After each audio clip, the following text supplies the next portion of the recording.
Maybe you've heard of Ansel Adams, maybe you haven't. Today I'm going to be talking about him. Ansel Adams was a landscape photographer widely known for his black and white images, but not just any photographer. Probably one of the most important landscape artists of the 20th century. His work captures some of the last untouched parts of wilderness. He might be one of the most liked photographers in U.S. history. Adams was born on February 20th, 1902 in San Francisco and died April 22nd, 1984 in Carmel, California at the age of 82.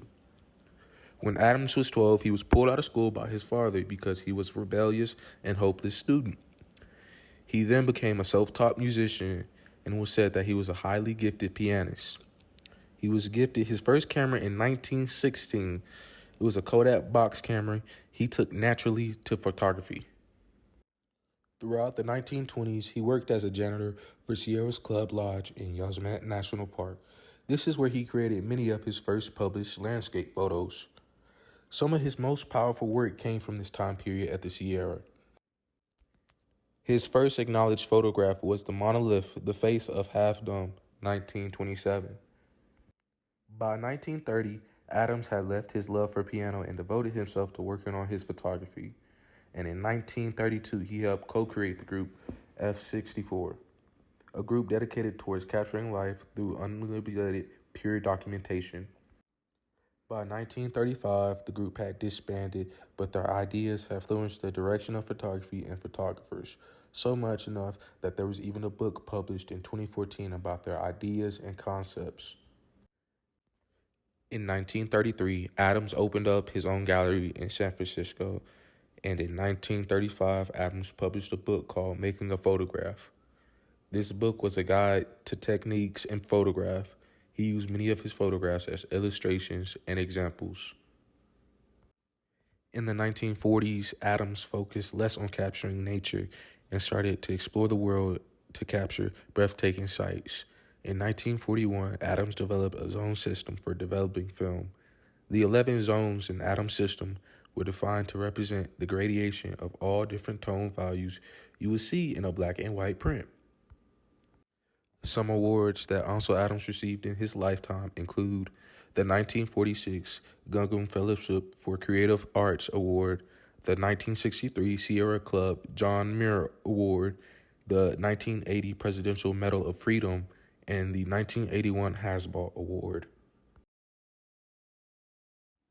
Here are some photos taken from the Manzanar War Relocation Center, taken by Adams.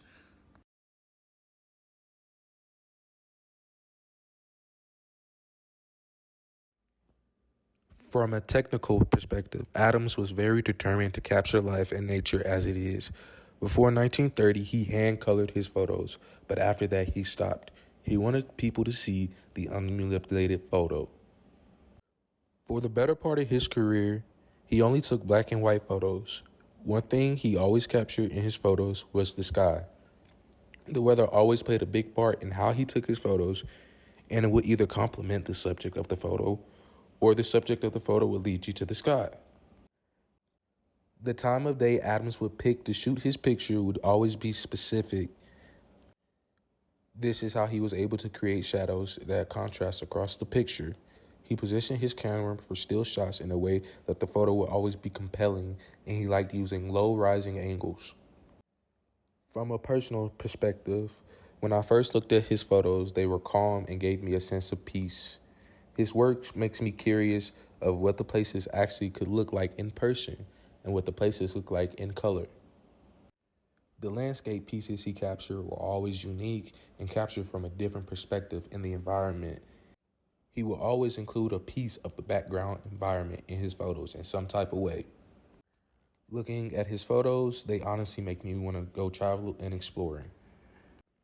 Ethically and historically, his photos were well known and popular at the time. But as time passed, his photos became more valuable. As time went on, there became less good quality photos of nature that have not been affected by human change. He was motivated to capture the importance and beauty of nature. He practiced the golden rule with his environment. He respected nature and made sure not to disturb his environment, and in return, nature was able to help him create and produce these elegant images.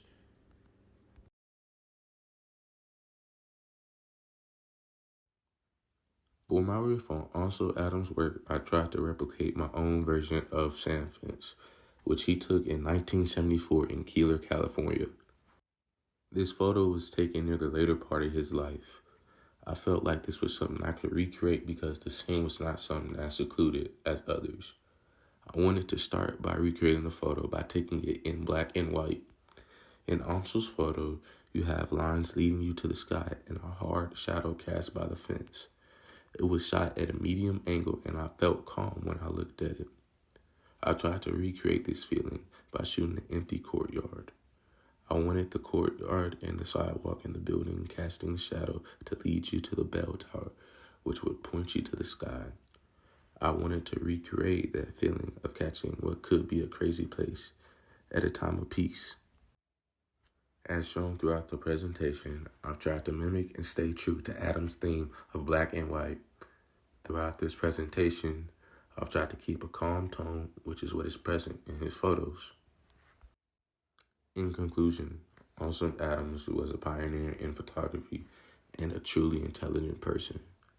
His life's work is among the great photographers and has influenced the modern-day photography. He had a gift for capturing the moment as it is. Adams was great because he could visualize the scene on print in his head before he took the photo, which is a skill that most people take a long time to master. His style and practice of tonal variation helped him create many good photographs and influence the industry of photography. Through his teaching and his experience, Ansel Adams will probably go down as one of the most famous photographers of all time.